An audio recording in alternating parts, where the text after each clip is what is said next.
বাড়ির সবার কথা চিন্তা করতে করতে একসময় নিজের পছন্দটাই ভুলে যাই। হ্যাঁ, এটাই হলো বাড়ির বউ। তো আমার মতে মনে হয় প্রত্যেকটা বাড়ির বউ এমনই হয়। তো আমি বাড়ির বউ হিসেবে আমার ফ্যামিলিতে শুধুমাত্র আমি আর আমার হাজব্যান্ড, আর কেউ নেই। তো হাজব্যান্ড আর আমি থাকাই ভালোই হয়েছে, যখন যার যেটা ইচ্ছে তার পছন্দ মতো রান্না করা যায়, যেহেতু দুজনের পছন্দ সেই কারণে আর কি।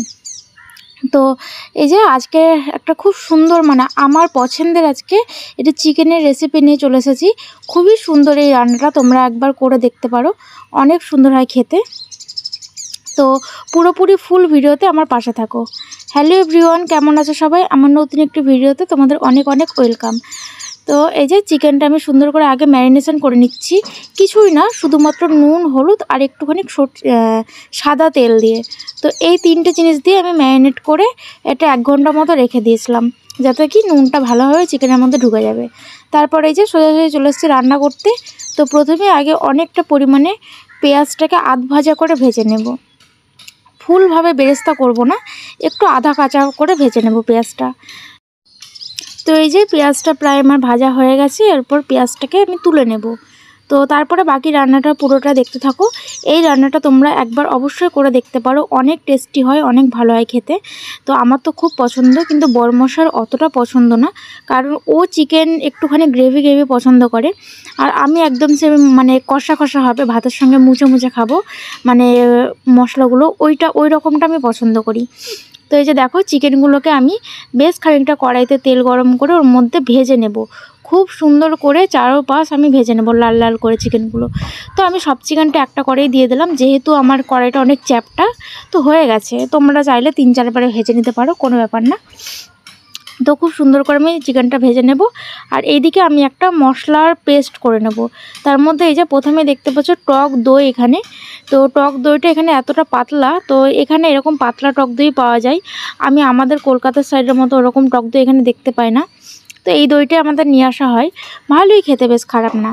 তো এই দইটা আমি আগে একটুখানি ভালো করে ফেটিয়ে নিয়েছি, তারপরে দিয়ে দিলাম হলুদ গুঁড়ো, জিরে গুঁড়ো আর লঙ্কার গুঁড়ো, লবণ আর কাশ্মীরি লঙ্কার গুঁড়ো। তো এই মশলাগুলো দিলাম।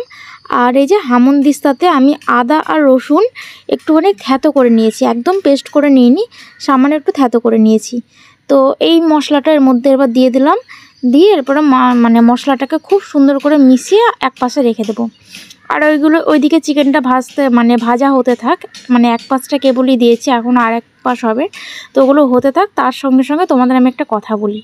তো বাড়ির বউরা বাড়ির সবার পছন্দ মতো খাবার রান্না করতে করতে নিজের কি পছন্দ অপছন্দ সেটাই ভুলে যায়। ওদের পছন্দটাই বেশি গুরুত্ব দেয়, নিজের পছন্দটা গুরুত্ব দেয় না। তো আমার মনে হয় যে এটা করাটা উচিত না, নিজেদের পছন্দটাকেও একটুখানি গুরুত্ব দেওয়া উচিত। সবার পছন্দ অবশ্যই দেখুক, কিন্তু নিজেরটাও একটু দেখা উচিত। কেননা সেই তো সারাদিন রান্না বান্না কাজবাজ সেই তো করে, কিন্তু নিজের জন্যই সে কিছু রান্না করে না, নিজের জন্যই করে না। সে রান্না করার যে উৎসাহটা, সেটা মাঝে সাঝে যদি নিজের জন্য কিছু করে, তাহলে সে উৎসাহটা আরও বেশি করে পাবে। আমার মতে এটা মনে হয়। তোমাদের কার কি মনে হয় একটুখানি জানিও। তো আমি তো প্রায় আমার পছন্দ মতো রান্নাবান্না করি। আমার হাজব্যান্ডও এতে হয় না, রাগ করে না। ও বাপু ও বলে যে তোমার যেটা ইচ্ছে সেটা করো। এমনকি এটাও আমি দেখেছি, কোনো একটা সবজি হয়তো আমি খেতে পছন্দ করি না, ওটা দেখেও আনা বন্ধ করে দেয়। বন্ধ করে দেয় বলতে কি, খুব কম আমি পছন্দ করি না, ওই কারণে যা ওর জন্য আলাদা করে রান্না করবো, আমার জন্য আলাদা করে রান্না করবো, এই কারণে আর কি ওটা কম তাই এই জিনিসগুলো আমি লক্ষ্য করেছি। ওর এইগুলো ওর না অনেক খুব কেয়ার করে আমাকে। এমনিতে পুরুষ মানুষরা যদি একটুখানি কেয়ারিং হয় না, বাড়ির বউদের প্রতি যদি একটু কেয়ার করে, তো বাড়ির বউদের আর কিছুই লাগে না। তো আমি সত্যিই খুব ভাগ্যবান, ভাগ্যবতী আর কি, সরি। তো হাজব্যান্ড এরকম পেয়েছি, আমাকে অনেক বিষয়ে দেখেছি আমার করে দেখে।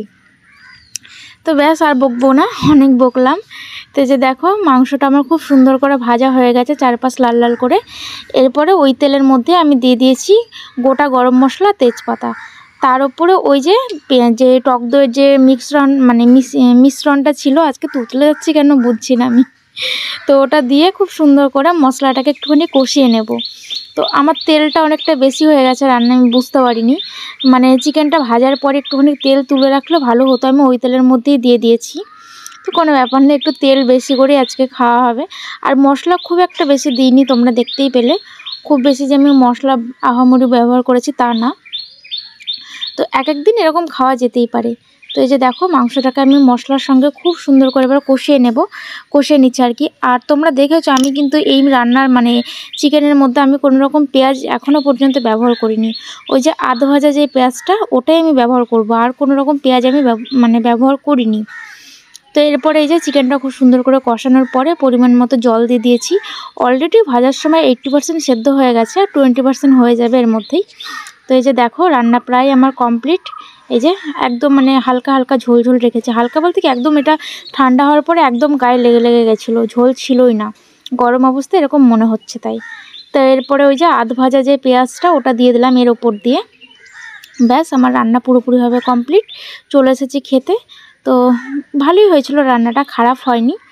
তো বিশ্বাস করো এই যে মশলার যেই মানে তেলটা একটু যে বেশি হয়ে গেছিলো, এছাড়া খেতে কিন্তু দারুণ হয়েছিল, অনেস্টলি বলছি খেতে খুব ভালো হয়েছিল চিকেনটা। তোমরা অবশ্যই একবার ট্রাই করে দেখতে পারো। অনেকেই আছে যাদের চিকেন একটুখানি গন্ধ লাগে, খেতে পারে না, তো তারা এইভাবে খেয়ে দেখো, আগে তেলে ভেজে, ভালোই লাগে খেতে, খারাপ লাগে না। বা মানে যারা খায় না তারাও একদম হাত চেটে খাবে। তো আমারও বরমশাই পছন্দ করে না এরকম মুছে মুছে খাওয়া, কিন্তু আজকে দেখলাম বেশ ভালোই খেলো, মানে আজকে রান্নাটা বেশ ভালোই হয়েছে, খুব ভালোই খেয়েছে। তো এই ছিল ভিডিওটা কেমন লাগলো অবশ্যই জানাবে, ভালো লাগলে লাইক কমেন্ট শেয়ার করবে। টাটা।